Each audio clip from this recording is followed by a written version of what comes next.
everybody, welcome back to my channel. My name is Sarah. This is my granny era. Tonight I'm gonna do a mashup of two quarterly check-in tags.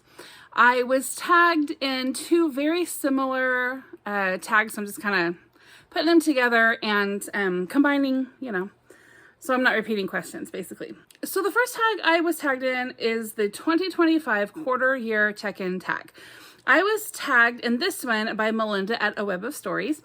And I think that this one originated with Rosheen from Rosheen's reading as the quarter year crisis tag in previous years. There are only two questions on this tag that are not in the other one I was tagged in. So I will answer those at the end. But the one I'm going to start with is the quarter year check-in tag. It's called a reflective book tag. And this one was created by Shelley. And I first watched this on Tiffany's channel, Beautiful Minutia, but then I was tagged by Deea at A Novel Idea. So thank you everybody for tagging me. I have actually sat down to make this video a couple of times and then got distracted. And I'm like, this video really requires some thought. And so I just put it away. But my family unexpectedly just all left to go get a bunch of stuff before the weekend.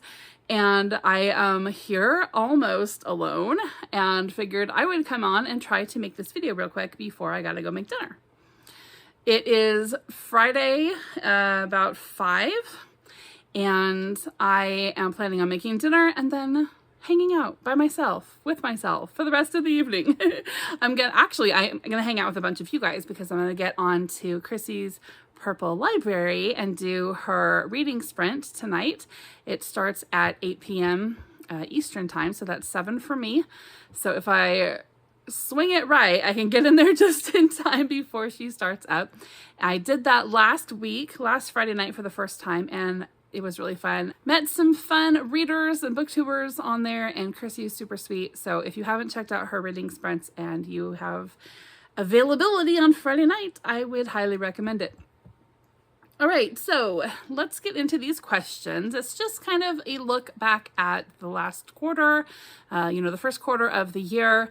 We are halfway through April, so I really need to get this one done if I'm going to do it. I probably won't tag anybody at the end just because it is towards the end of the quarter. But if you guys watch this and you want to do it, go for it and make sure and tag me so I can come watch your video. All right, the first question is, which bookish creator has influenced your reading the most this year? Definitely have to say that would be Anne from In Search of Wonder. Not only has she just put together some really great reading events, reading challenges. She's got the Classics Challenge with all kinds of different steps, levels of participation each month. She's got like a scavenger hunt, and she's got challenges and whatever, different things for the monthly Classics Challenge. But she's also co-hosting the Jane Austen birthday celebration. And so each month she has a different group read for that. And a whole bunch of stuff going on at her Discord. She has a very active Discord channel and great discussion there. So not only is she doing those things, which are things that I enjoy reading and enjoy taking part in because, similar reading interests, but also I really love the kind of content that she's putting out and some of the really thoughtful videos that she has been putting out lately. Most recently, she made a video that talks about spoilers and had so many good and interesting points in that video. And I had so much feedback that I ended up making a response video. You guys can see that up here. It really made me think a lot. And that's one of the things I enjoy about her videos is she just really is very thoughtful. She thinks things through and, gives evidence for why she thinks what she thinks. And you can tell she's a very thoughtful reader, someone who is just not blowing through, for the sake of finishing a book, but actually wants to sort of, talk about it and wonder about it and consume it, get it inside of her, sort of a thing. And then you can also see that like in the comments that she leaves, right? She's just really thoughtful in her comments, even if she disagrees with me, which I really like that actually, because I really like getting other people's points of view and stuff. And so I like that she leaves comments, even if they are not, if they're contrary to my point of view. It's really great to get another perspective. So anyway, she's just a booktuber who has really caused me to think a lot, actually, since I found her channel, like, I don't know, in the fall or something, but especially the last few months. So check out Anne at In Search of Wonder if you are not yet already familiar with her channel. All right, the second question is, have you noticed any interesting shifts or trends within the bookish content world? So I don't think that I have been on BookTube enough to really answer this because I don't know, what is the history of BookTube. I just know what I've experienced these last year and a half. As soon as I found BookTube, I made a channel. So I wasn't like a stalker, lurker, watcher for a while. I was just like, wow, this is a thing. I want to do it. So I've mostly been kind of figuring out what kind of content I want to make and what kind of content I enjoy watching. Like I said earlier, I don't need to agree. It's just the thoughtful discussion that sort of draws me in. And that's the kind of content that I want to make too, where there's thoughtful discussion. And I share with you guys, just like some deep thoughts. I don't always have deep thoughts, but every now and then I do. And I really enjoy watching people with, some deep thoughts now and then. But anyway, yeah, I can't answer that too well just because I'm pretty brand new. But those are the kind of channels that I'm looking for. So I'll do better with that one next year. Third question, is there a type of bookish content you wish creators, including yourself, would explore more? Yeah, I actually just watched one of these today. It was I'll have to look for it because I can't remember. It was a brand new channel to me, but she did a comparative, like a mashup, right? Like a pairing between books and movies or books and TV shows. And those sort of comparative mashups I think are really interesting. I'm actually working on one myself, which will pair up a fiction and a nonfiction on the similar subject, right? And so I just like those, right? Because if you want to read more on a subject, it's really great to have some ideas on, different stuff to pair with whatever it was you just read, right? So these comparative mashups, I like to see more of those. Number 4, what is a book recommendation that you took from a creator that completely paid off? All of my favorites so far have actually been books that I have found on my own, but it's possible that this book right here, Haven, it might end up being a good one that I took as a recommendation from Melinda from A Web of Stories. She recommended that because I was reading Sundancing, which is a nonfiction story about Skellig Michael off the coast of Ireland, and then Haven is a fictional story set in the same place. So that might be my first recommendation of 2025 that I enjoy from another reader, so we'll see. Our next question, if you could collaborate with any bookish creator for a unique project, who would it be and what would you do? So this is really big and I don't know that I want to put it out yet, but I actually am already planning a really big and I think unique to booktubers anyway project. I am planning on a Jane Austen tour. It will take place in the spring of 2026 and it will involve visiting Bath and Winchester and Chawton, which are 3 major Jane Austen sites. She has a lot of history in those places, Winchester being the place where she passed away and where she is buried there in Winchester Cathedral. And so my plan is to put together a tour and take some of my bookish friends on the tour. So I will be announcing that in Jane Austen July. I actually need to make a quick trip over to just do a little bit of fact finding because there's a couple of things I'm not totally sure. I just want to make sure that I know what I'm doing on a couple of things before I announce the tour. One of them being the trip from Winchester to Chawton by bus, because I've only ever done it with friends in, their car or a private bus or something like that. So I need to figure out a public way of getting from Winchester to Chawton. I know how to do it. I just need to actually do it myself, right? So I don't take all these people on a tour and then end up doing it wrong. But anyway, I need to get over there and do a couple of things and then I will announce that tour. So I'm trying to make it really affordable and really awesome for Jane Austen lovers, but something that's doable for, you know, like moms or young girls, right, that are Jane lovers but aren't, you know, billionaires either. So anyway, more information coming on that. But the part about the collaboration, I would really like to have one or two people to give like a talk, you know, while we're there. One evening we all sit together and somebody does a talk. And I actually have a person, at least one person so far in mind, but I don't want to mention that name because I have neither talked to the person nor have I even announced this to her or any information. So that's all you're going to get for that one. But I do have some collaborations in mind as far as people who would want to participate and, you know, maybe just lend some wisdom or perspective or thoughts or expertise or whatever to, you know, a talk in England on a Jane Austen tour. Doesn't that sound fantastic? Next question. Has your relationship with the bookish community changed in any way this year? Yes. This year I feel like I have a bunch of friends. So I feel like I have made some bookish friends who regularly come back to my channels and whose channels I regularly go back to watch. And there are just certain people that I, you know, auto watch. Every time their video comes up, I watch it. And there are some people who comment on almost every one of my videos, which makes me feel like I'm an auto watch for them, which I really, really appreciate. So that is, you know, really that was kind of my top priority for joining BookTube, was just to be able to talk about books with people and share perspectives and get ideas and all that kind of stuff and just grow in that way. So yeah, total mission accomplished. All right, next up. Are you reading more or less than you expected? Much more. So I set myself a number goal for this year of 100 books. I'm at like 39, I think. So yeah, definitely reading a lot more than I had expected to, and happy to be doing so. I could be reading even more than I am, but you know, get distracted with other stuff, so need to work on that. Next question. Are you reading more backlist or new releases? So definitely backlist. I have only read 3 books this year that have been released in the last 5 years. So 2020, 2023, 2024. I just read a lot of classics and, you know, vintage old books. That's just what I prefer. Have you been reading books that you already own, or are you still picking up library and borrowed books? Now, I just never go to my library. I just don't at all, ever.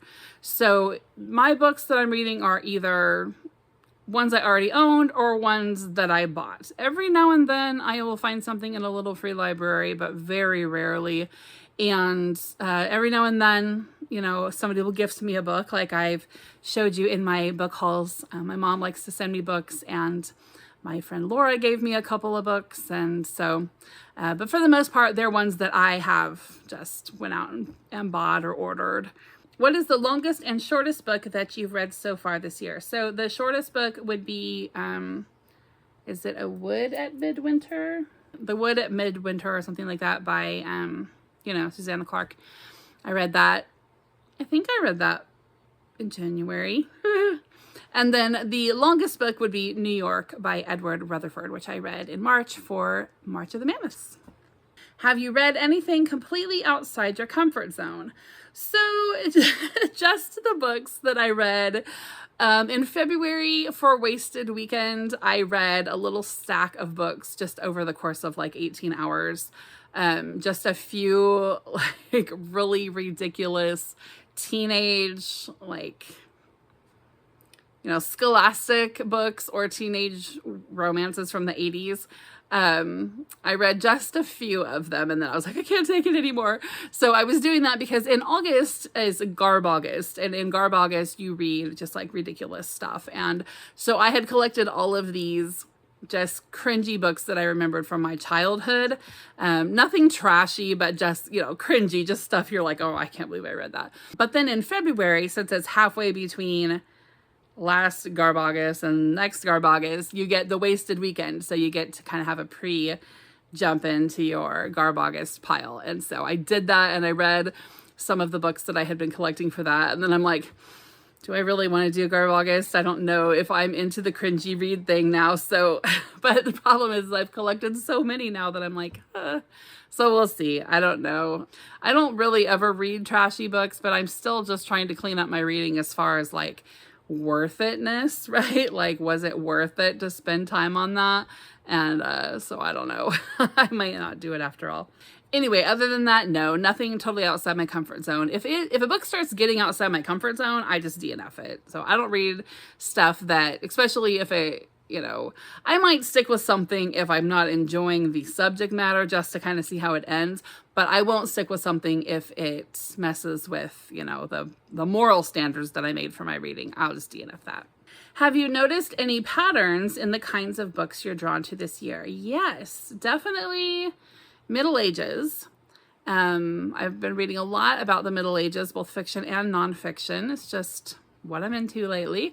And that fits in with Historathon Quarter 2, which is going on right now. And so maybe it's partly due to that, but I think it's also partly due to the fact that I'm missing England and I want to go back to Winchester, which is a very Middle Ages centered city. About a third of my books have been you know, set in the Middle Ages or about the Middle Ages. And then a third of my books have been classics. So, you know, history and classics, that's pretty much what I read. Have you been more intentional with your reading, or has it felt more like following whims and impulses? Yes, I have been joining reading challenges and reading events every month. It kind of feels like a book club, right? All these different book clubs. I have been really intentional about picking books to fit in with those challenges, just to kind of broaden my horizons a little bit, but also to get some of these books off of my TBR. So each month when the new challenges are getting ready to come up, I will go through my TBR and pick out all of the books that work for that challenge, and I put them here on my cart. And so then I have like my little, you know, pick pile, my mini TBR there on my cart. And then of course I can pick whatever I want if I'm in the mood. But yes, I have been more intentional about reading in general rather than scrolling and, you know, whatever else I do with my time. This is a big time waste. And I have been more intentional about what I read. Are you on track with any reading goals or challenges you set at the beginning of the year? Yes, I'm actually, like I said, ahead of my 100 book goal. At the time I wrote my notes, I was ahead by 7 books. That's probably about right. Once I log in the book that I'm just about ready to finish, I'll probably be right around 7 ahead. And I've been staying on top of my classic children reading challenge that I set up for my own challenge this year for my channel. And I've been adding books to, like I said, my monthly TBR to fit what I'm participating in. So feeling like I am staying on top of the goals that I made for myself, but it's also like if I don't find, like they're more of just like a, hey, this would be fun sort of a thing, right? But definitely a mood reader. So if the challenge or the goal doesn't work for that month, then I'll just be like, yeah, I don't feel like, you know, I don't feel like doing that. But one thing I do really want to stick with is my children's book challenge, because I set up a Discord for that. Like I told people we're going to do it. So that is when I will stick to, whether I feel like it or not. But everything else is super loose and just, you know, whatever comes. Reading should be fun and enjoyable. Next, have you abandoned or changed any goals? Yes, I gave up on the Read What You Own challenge super fast. The Read What You Own challenge, the one that I was participating in, you were supposed to read 100 books before buying another book. And I knew I couldn't do that. So I set a goal of reading 5 books before I buy another book. And I couldn't do that. I just wanted to go out and bookshop. And so, yeah, I decided I wasn't going to do that. And then I also gave up on the 1001 Nights, the Arabian Nights book read along, which was like a year and a half. I got to reading that and I was like, whoa, there is just content in there I was not okay with. It is super racy and just, sometimes depending on what I'm reading, I might put up with it for a minute if we're just going to get through it for the overall reading experience. Like to say, hey, I read this, very old compilation of really old stories in Arabian Nights, but it was just almost every story was just so racy and weird and just gross. And I was like, yeah, I am not going to do this. So got rid of that one really fast. Are there any books you still really want to get to before the end of the year? Yes, of course, tons, right? If you watch my Historathon Quarter 2 video, I talked about tons of different books that I definitely want to read in there that I had even purchased. Those are kind of my priorities, those Historathon Quarter 2 books, because it's just on a subject, like I said, the Middle Ages I'm really into right now. And I purchased some, and they're just beautiful, and I'm gonna go see Winchester a couple of times in the next year, and so I just definitely want to focus on those books for sure. I'm also thinking that I would like to read all of Jane Austen's books again in Jane Austen July. I just am feeling like I want to read Austen. If you watched my last video, you saw that I was talking about how I just want to sit down and read Pride and Prejudice. So for the billionth time, right? But, you know, if you're a Jane lover, you know, you can't get enough and you can't read them enough times. But I do think that I want to go through Mansfield Park, Persuasion, and Emma again, probably first, just because those are the ones that I've read the least amount of times, and I just feel like I don't have a good grasp on all of the characters and all of their stories. So I think I definitely want to go through those again. And then, of course, I'll go through my other 3 favorites and all her little ones and whatever. And we'll just see how much I can get read in Jane Austen July, or even before. I don't think I can wait that long. All right, what's the most disappointing book that you have read? So that would be Piranesi by Susanna Clarke, for sure. There is way too much hype for what that book is. Ultimately, I'm glad that I did read it to the end, but if it wouldn't have been a gift from my husband, I probably would have DNF'd it at like 40 pages in. It was really only the last third of the book that even kept my attention. Before that, I was just bored. I can't say that finishing was worth it, but I did enjoy the story overall, but it was super, super boring. There could have been so much more in that story than there was. In fact, once I finished the story, I wanted to find out where did this name come from. And I read about the real life Piranesi in about 10 minutes on Wikipedia, and that was way more interesting than the, you know, Susanna Clarke's entire novel. So I would recommend checking that out instead. All right, next one. Which book surprised you the most in a good or a bad way? That would be The Prince and the Pauper by Mark Twain. I, as a young kid, read Tom Sawyer, Huckleberry Finn. I did not enjoy either one of them. I was bored. I didn't get them, and it just put a bad taste in my mouth. Then when, you know, before I realized what a snot Jane Austen is also, I read some stuff that Mark Twain had said about Jane Austen, and that made me mad and defensive. And I'm like, wow, she probably deserved it, because she could have gave it right back to him, even worse than he gave it to her, and all this stuff, right? So I just had this thing against Mark Twain, and you guys have heard that story 1,000 times. I say it all the time on here. And so when I made my children's classic read along list for this year, I was like, okay, I'm gonna put Prince and the Pauper on there because I like Barbie's Princess and the Pauper. And so, and then they came out with Princess and the Pop Star, right, later after that. So 2 great Barbie movies based on the story. And so I decided I would go ahead and try it out, and I loved it. I was really surprised by how much I enjoyed the story. My daughter right now is just getting finished up with his Joan of Arc story, and I'm really actually looking forward to reading that after her. And I also read a biography that he wrote about his time in Hawaii and enjoyed that. I think what's going on here is he sounds like my dad. He has kind of the same dry humor and kind of sarcasm, cynical, whatever sort of attitude like my dad did. And my dad passed away 3 years ago in January. And so I think it's kind of making me, you know, think back to what I enjoyed about my dad and his humor. And maybe that's why he's endearing to me at this time. So yeah, Prince and the Pauper was definitely a surprise. I enjoyed it so much. Have you discovered any new favorite authors? Yes, Kate Moss. I liked her story, The Winter Ghosts. I liked that. And I liked her one on, I can't remember what it's called now, but I'll put it over here for you guys. So Kate Moss, she was recommended by one of my British BookTube friends, Rosamond, and so I read her and liked her. And then also Kat Jarman, and that is the author of the Bone Chest book that you guys have heard me go on and on and on and on about for the last month. I like her. She's a historian, archaeology historian, and wrote the book about the Bone Chest at Winchester Cathedral, and also a book that I have on my TBR for this quarter of Historathon called The River Kings, which is about the Vikings. So I'm probably going to be reading that too, but I really like her a lot. Mostly just because I like the subject matter. Next up, have you DNF'd any books? Yes. I can't remember all of them because I DNF books all the time.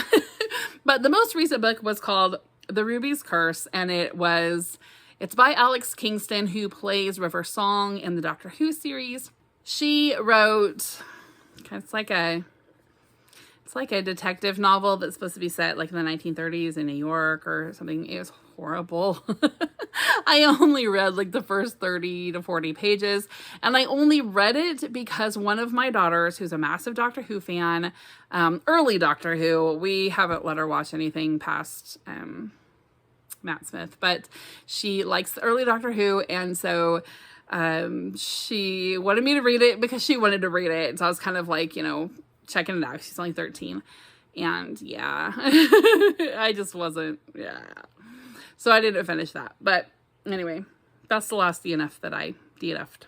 Next up, what's the book that has resonated with you the most this year and why? That would be The Breadwinner. And that was the first in a series of books about a young girl in the Middle East, in Afghanistan. And just the things that she has to go through, and is basically based on what the women are actually going through in order to provide things that their family needs. And it was a really fantastic story and stuck with me. I immediately went on and ordered the other 3 in this series. I've not yet read them, but I'm really glad that I read that. It was a middle grade fiction. I read it for middle grade March, and I just happened to see it in a thrift shop. I was like, I wonder about this. And so I was so glad that I picked that up. Which book challenged your perspective or made you think differently about something? That would be Jane Austen's letters. So I have been reading about Jane Austen. I have been studying her, biography and life and writing processes and deep themes and all the stuff.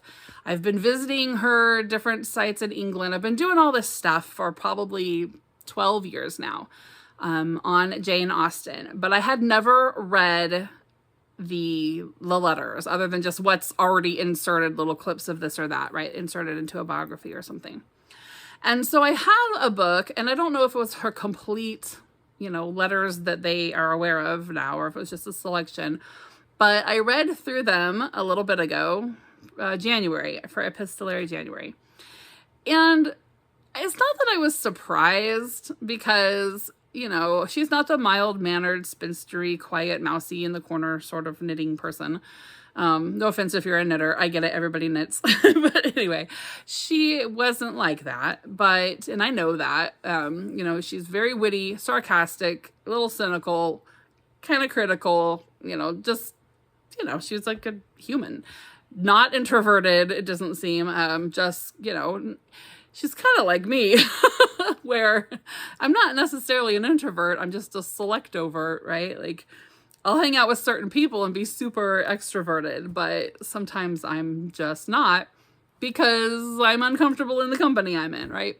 And a lot of people are like that. I get that. But anyway, all that to say, I was a little taken aback by the harshness of some of the things that she said. And it's not that I've never, talked about someone in such a negative, harsh way before. It's just that it's just not nice. And I know it's the kind of stuff that she was saying privately to her sister. She probably never, thought that her letters, who does, right? Think that their letters would be published, and she would probably be horrified and all those sorts of things. And it goes into the whole, like, what is the, morality of even publishing someone's private letters? And it's a terrible thing to do. But then I read them, so I guess I'm a hypocrite. But she was just harsh. And some of the things that she said was just plain mean. It was Caroline Bingley mean. on steroids. It was mean. And so it kind of, I just had to decide what I was going to do with that, right? Like, I'm not surprised, but what am I going to do with that? And I guess I'm going to give grace and set it aside and say everybody does this from time to time, whether we should or not, especially if you're writing to your, sister a private letter who that you don't think anyone is ever going to see. Like, just let it go and move on. I can still love Jane, even if I don't love the things that she said in humor, not even in anger, but in humor. There were just really rotten things to say.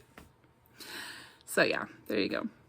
Didn't challenge my perspective on her, just challenged my perspective on, it was kind of at the same time that I made that video about, how far do we go with authors and their personal nasty business, right? People that are criminals, people that have been accused of horrible things, people that have been proven to have done horrible things. Like, do we read their stuff? Do we read it, but we don't buy it? Do we just buy it and don't worry about it? Do we separate? Like, what do we do? And I was kind of already mulling that question around when I read these letters. And so again, it gave me more opportunity to mull. What's the best book you've read so far this year? Can you guess? I bet you can guess. I'll bet you're going to guess it's The Bone Chests by Kat Jarman. If you guessed that, you would be correct. I really enjoyed it. It's going to be on my top 10, 15, 20, whatever I end up doing for my end of the year video. It'll be on there, I'm sure. All right, and then there's a couple of questions, like I said, that come from that second tag. One of those is, name a book that has come out in 2025 already that you want to read, but you haven't read yet. Now, I'm really bad about following new releases, which reminds me, if you are a person who reads Christian fiction, I'm really trying to give it another try. I struggle. I have a whole video planned out on talking about why I struggle with Christian fiction, and then I don't want to put it up because I don't want to offend anybody.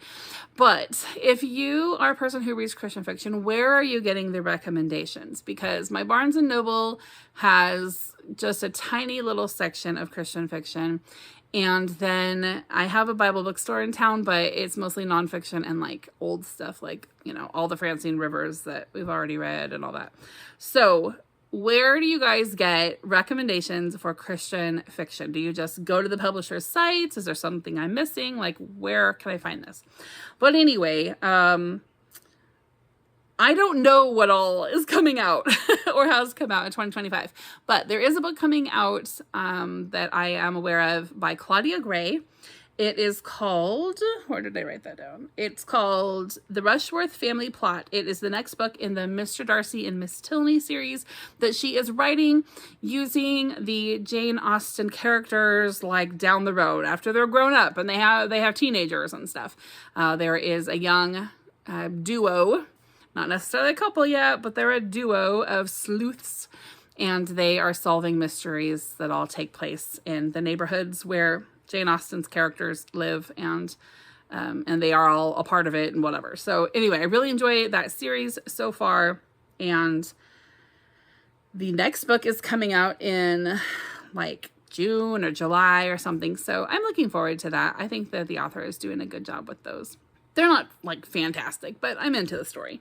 All right, and then the last question on here is, name some new to you booktubers for 2025 that you recommend. So the only new person that I have been watching, actually, no, I watched another new person today. So one person is Chrissie at Chrissie's Purple Library. She's the one that's doing the reading sprint here in a little over an hour. So I really need to get moving on dinner. But the other person was, hold on, I gotta look her up. Where's my history? That is not it. Pages and Grace. Jess at Pages and Grace. I can recommend her too. I really enjoyed watching one of her videos today. In fact, it made me cry like 3 times. And I don't think it was intended to make anybody cry ever. But I don't know. I was just really into it, I guess. I was in the Chick-fil-A line listening to Jess. But besides the people that I have already mentioned in this video, who all I recommend, here are a few more. Amy of Hearthridge, Miriam at Miriam Elizabeth Reads, and Chantel at Chantel Reads All Day. These three just really have kind and gentle content that I enjoy watching. It's very peaceful. There are so many great booktubers out there, right? So of course I can't mention everybody, but these three especially, along with everybody else I've already mentioned, I would definitely just go follow everybody right now if I were you. You're not already following them. They are all just fantastic additions, and blessings to YouTube. So that is it, guys. If you want to do this tag, please do it. Tag me so that I can come watch your video. Thank you for watching. I hope you have a great weekend, and I will see you soon. Bye-bye.